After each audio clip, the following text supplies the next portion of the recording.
Tu sais que le monde ne tourne pas rond sans comprendre pourquoi, mais tu le sais. Comme un appelant dans ton esprit. De quoi te rendre malade. Sais-tu exactement de quoi je parle?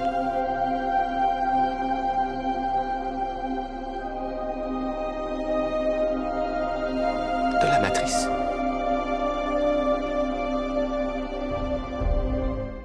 Est-ce que tu veux également savoir ce qu'elle est?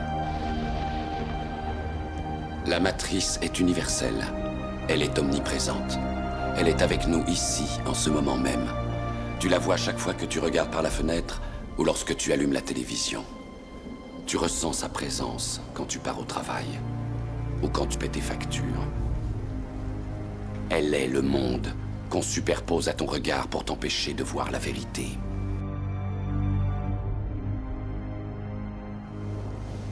Quelle vérité?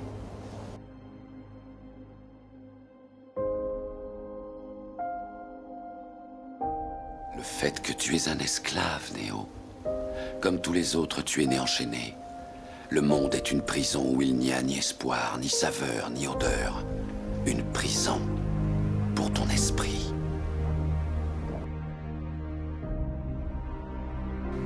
Et il faut que tu saches que malheureusement, si tu veux découvrir ce qu'est la matrice, tu devras l'explorer toi-même.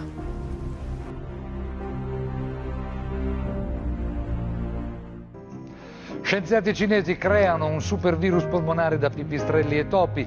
Serve solo per motivi di studio, ma sono tante le proteste. Vale la pena rischiare? È un esperimento, certo, ma preoccupa tanti scienziati e un gruppo di ricercatori cinesi innesta una proteina presa dai pipistrelli sul virus della SARS, la polmonite acuta, ricavato da topi. E ne esce un supervirus che potrebbe colpire l'uomo, resta chiuso nei laboratori, ovvio, serve solo per motivi di studio, ma vale la pena correre il rischio, creare una minaccia così grande solo per poterla esaminare? Maurizio Menicucci.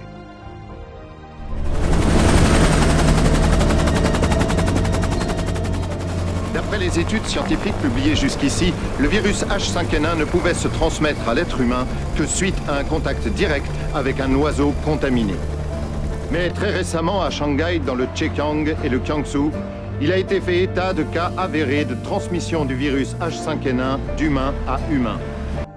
Vecchio quanto la scienza, il dibattito sui rischi della ricerca. In fondo è il mito di Icaro che cade per avere sfiorato il sole con le ali di cera progettate dal padre Dedalo.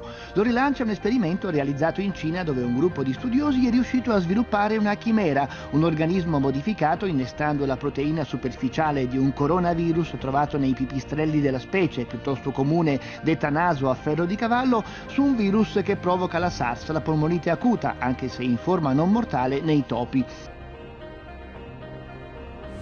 Selon les dernières informations qui nous sont parvenues dans la journée, cette nouvelle souche du H5N1 serait extrêmement contagieuse. Il s'agirait bel et bien d'un super virus. Ce virus se transmet par les voies respiratoires. En portant votre masque, vous ne courez aucun risque. Ne l'enlevez sous aucun prétexte. Allez en route, tout le monde en tenue. Dépêchez-vous, avancez les camions!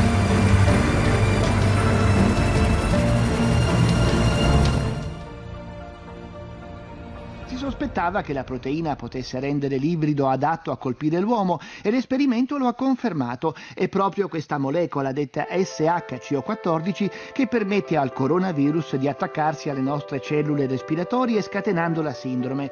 Secondo i ricercatori, inoltre, l'organismo, quello originale e a maggior ragione quello ingegnerizzato, può contagiare l'uomo direttamente dai pipistrelli senza passare per una specie intermedia come il topo. Ed è appunto questa eventualità a sollevare molte polémiques. En tant que président, je n'ai pas été capable de protéger la santé des habitants de notre beau pays. Je tiens à adresser mes plus sincères condoléances à toutes les familles qui aujourd'hui ont perdu un être cher. Je partage leur douleur. Et je promets solennellement devant vous tous qui m'avez élu de faire tout ce qui est en mon pouvoir pour endiguer au plus vite l'épidémie de grippe aviaire qui frappe Windhoek. Et à vous tous, citoyens qui subissez cet isolement, je demande de faire preuve de la plus grande patience. Les masques sont inutiles si vous n'êtes pas malade, si vous n'avez pas été personne contact proche de personnes malades. J'insiste, l'usage du masque en population générale n'est pas recommandé et n'est pas utile. Il faut surtout pas avoir de masque pour le grand public, ça n'a pas d'intérêt et c'est même presque faussement protecteur. L'État, à partir du 11 mai, en lien avec les maires, devra permettre à chaque Français de se procurer un masque grand public. J'ai toujours plaidé pour l'accès au masque grand public. Le port du masque sera rendu obligatoire dans tous les transports. Je souhaite que dans les prochaines semaines, on rende obligatoire le masque dans tous les lieux publics clos.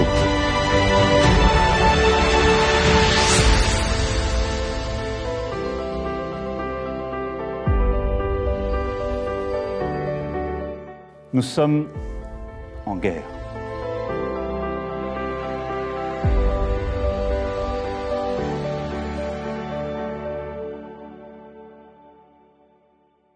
Alors je dis la messe, bien sûr, je continue la messe avec des fidèles qui y assistent. Je ne respecte absolument pas les directives sanitaires en la matière.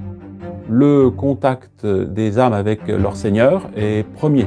Donc basta les directives républicaines qui pour moi ne sont ni plus ni moins que des directives sataniques. Éloigner les âmes de l'Eucharistie, éloigner les âmes de Jésus, c'est l'œuvre du diable, quoi. Enfin, c'est pas la peine d'aller se faire des films, hein. Il faut être fier de ce que nous sommes, français, libres, catholiques, et puis assumer notre vocation, quelles qu'en soient les difficultés. Rien n'échappe à la providence divine. Voyez, vous connaissez la parole, hein, il n'y a pas un seul cheveu de notre tête qui ne soit compté par le bon Dieu. Donc rien n'échappe à la providence. Hein. Et ça c'est merveilleux, parce que vous voyez, le démon aura beau s'exciter, les ennemis de l'Église auront beau s'exciter, la dictature sanitaire aura beau être de plus en plus violente, ne nous inquiétons pas.